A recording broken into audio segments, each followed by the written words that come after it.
আসসালামু আলাইকুম প্রিয় দর্শক, কেমন আছেন? আশা করি ভালো আছেন। আজকে আপনাদেরকে নিয়ে আসলাম আমাদের পুরাতন পেঁপে বাগানে, যেখানে পেঁপের পাশাপাশি আমরা আম বাগানও রয়েছে। আপনারা চাইলেও পেঁপের পাশাপাশি আম বাগান লাগাতে পারেন। আমাদের এই গাছগুলো আজকে 2 বছর হয়েছে, দেখুন অনেকটা সুন্দর লাগতেছে। তো আপনাদেরকে আরেকটি বিষয় আজকে জানানোর জন্য নিয়ে আসছি। আপনারা চাইলে পেঁপে বাগানের পাশাপাশি পেঁপের গাছের মাঝখানে অন্য কিছু দিয়েও একটু আর্থিক সহায়তা পেতে পারেন। এবং দ্বিতীয়ত হচ্ছে, পেঁপে গাছের সবচেয়ে বড় একটা কঠিন রোগ হচ্ছে ফসে যাওয়া বা কচরা, যেটাকে বলা হয়। তো দেখেন, আমাদের অনেকগুলো গাছ এই বছর নষ্ট হয়ে গেছে। তো এগুলো নষ্ট হওয়ার পেছনের কিছু কারণ এবং এটা প্রতিরোধের কিছু বিষয় আপনাদেরকে জানাবো আজকে।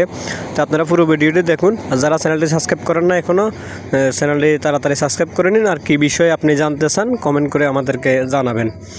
তো বিষয়টি হচ্ছে যে, আসলে এই পেঁপে গাছের গোড়ায় যেহেতু মাটি দিতে হয়, তখন একটু খেয়াল রাখতে হবে যেন পানি গোড়ায় জমে না যায় বর্ষাকাল যখন টানা বৃষ্টি হয়। আর তার আগে আমি এখানে লিটার অর্থাৎ মুরগার পায়খানা ব্যবহার করছিলাম। তো হয়তো ওই পায়খানাগুলো একটু গাছের একেবারে গোড়ায় চলে গেছিলো, যার কারণে আবার টানা বৃষ্টি ছিল, যার কারণে এগুলা নষ্ট হয়ে গেছিলো। তো আপনারা সবসময় এগুলো খেয়াল রাখবেন যেন পানি না জমে। আর দ্বিতীয়ত হচ্ছে, যখন কোনো সার বা যে কোনো জৈব মুরগা পায়খানা, গোবর যেটাই দেন না কেন, একটু খেয়াল রাখবেন যেন একেবারে গোড়ায় গিয়ে না পড়ে।